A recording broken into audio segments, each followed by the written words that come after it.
Well, it's great to get off to a good start and certainly to win 3 games on the road, but, more importantly to play well and like I've said, several times since the final game in all 3 phases, we pitched well, we played good defense, which I think a lot of times you expect the first, time out, but to hit that well in 3 games, in all 3 games. There's times I don't remember ever a year where we swung that well the first 3 games in a row. You might have a big first game and not swinging as well the second game, but all 3 games, we swung terrific. What did you think offensively that you would see? Well, no, I knew we'd swing it well, but again, it's hard to believe any team, regardless of how good you are offensively, that 3 games in a row on the road, you would get that many swings off, especially with so many new guys. It's probably new guys. Every time it seemed that we put a new guy in or a new guy started, he seemed to get off to a great start. Did you change your approach at all at the plate, seeing more pitches swinging earlier in counts, any kind of change like that from last year? I don't think, system-wise, if that's what you're asking, no. But, the difference is, they played really well. The difference is they played with a lot of confidence, and I think collectively, there's times where certain guys may get off to a good start, other guys may not, but I thought we played 16 position players, I think, down there, and they all played really well. Obviously, I don't know about command of each guy, but overall the pitching staff threw almost 70% strikes for the weekend. Great. First weekend, that was Really. pretty good sign. And we pitched 10 guys, and I don't know if we've ever had a first weekend where we pitched that many guys either. And they all really pitched well. The guy that probably pitched the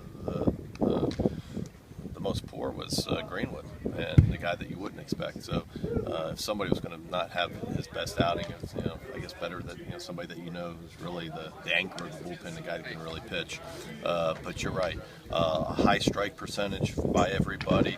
One of the things that we talked about after the fall, Coach Lafferty made mention several times, is the difference with these guys, besides the depth that we've talked about, is the ability to throw more than one pitch into the strike zone. Your first guy in, I think, after Chris Ellis, Wyatt Short, really gave you some good stuff. And as good as any freshman in his first outing's been, and that's anybody. I mean, he was super dominant. Struck out 4 of the 6 outs. Total control, throwing a fastball, slider, and changeup. Looked terrific. Hit 91, 92, I think. Averaged right at 90. Looked great. What did you see in him, Mike, that made you go to him so early? Well, at first, we weren't really sure who would be the first guy. We thought about Wagas back just because we knew we wanted to get him 1 inning before this week.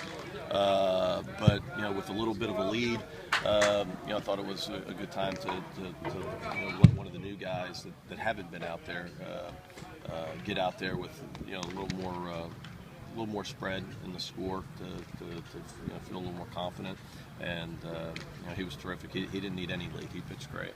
Maybe I'm really reaching here, but Anderson 3 Ks and 13 at bats. I mean, different approach maybe from the 3-hole. Anything different with him, or just a? That's you. I didn't know that. Just swing it, and we struck out the least amount in the conference last year, right. And all that. That's a good stat. It doesn't always produce runs. It's always one of the things I don't know if people correlate. Just because you strike out doesn't necessarily mean, especially at this level of baseball. There's times where you can't strike out. There's times where you have to get the runner in from third base. But the truth of the matter is, strikeouts don't actually correlate to anything, except for with the runner at third base and less than 2 outs. So we're certainly not worried about who striking out. A little more Wagas back. You mentioned him, and I think he's starting for you tomorrow night. Just what you saw from him, what you're seeing all. He's been terrific. His 3 outings in January. I keep saying January. I guess one of them was in February. The 3 weeks prior to the start of the season, he pitched as well as I've ever seen him, and seemed to get a little bit better each week. He looked terrific down there. The plan all along was to start him, in this midweek game, and since the finish of the spring practice, and he's ready. He's the best guy for the job. What about Trent? The adjustment he made from he struggled on those 2 inter-squad scrimmages, but then down in Florida he seemed to find something different and did well down there. What adjustment? Well, he struggled in an inter-squad game, but I think sometimes you can take a snapshot of anything and look at anybody's successes or struggles and make more of it than really needs to be. The whole picture is, we've inter-squatted for 10 weeks, and I think if you add them all up, he's probably got the best ERA of anybody. And so, not surprising that he pitched very well down there. I mean, that's why we pitched him in the 2 slot. We think he's one of the best guys on the staff, and a guy that has 3 pitches in the strike zone and three really good pitches, 3+ pitches. What do you think of Errol's first weekend in the field at the plate? Terrific. Obviously, to start as a freshman at shortstop, we think a lot of them. Think he's a great defender. Got several hits. I think he hit 400 over the weekend, and just played with a lot of confidence. But we kind of expected that. You don't run him out there unless you think they can do it. And certainly, he can. He's going to be a great one.